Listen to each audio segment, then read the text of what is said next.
Приказка за лека нощ, за пълнолунието. Освободи мечтата, прегърни целта.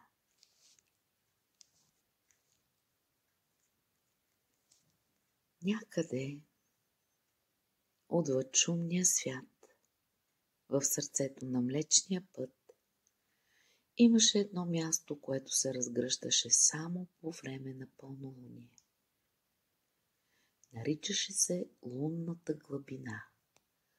Свещена долина от светлина и сънища, където душите идваха да се освободят от товара на своето вчера и да си спомнят какво ги зове отвътре.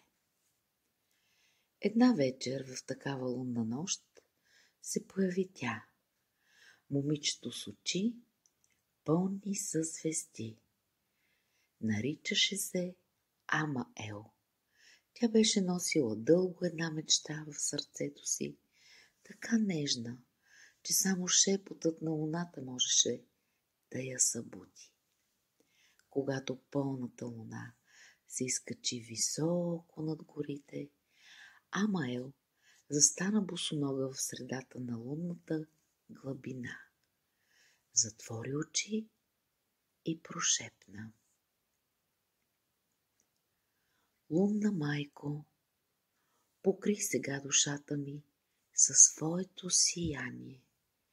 Нека мечтата ми се освободи, да литне свободна, да стане цел. Покажи ми пътя, аз съм готова.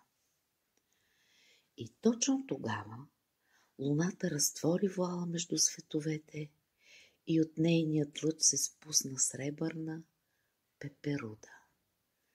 Тя докосна челото на Амаел и й даде дар – златен ключ, който отключва портата между вътрешния и външният свят. С този ключ Амаел отключи себе си. Сълзите й станаха реки, страховете й пара, изчезнала в небето. И когато се събуди на сутринта, вече не носеше мечтата като бреме, а като криле. Беше свободна и вече знаеше на къде да лети. Така и с теб, любима душа. В пълнолуние освободи онова, което тежи, и виж как мечтата ти се превръща в цел. Сънят не е бягство. Сънят е пътуване. Сега заспи в прегръдката на луната. А когато се събудиш, помни, ти си ключът и ти си портата. И пътят започва точно от тук. Лека нощ, лунна душа. Ти беше с Violet Magic Mystic.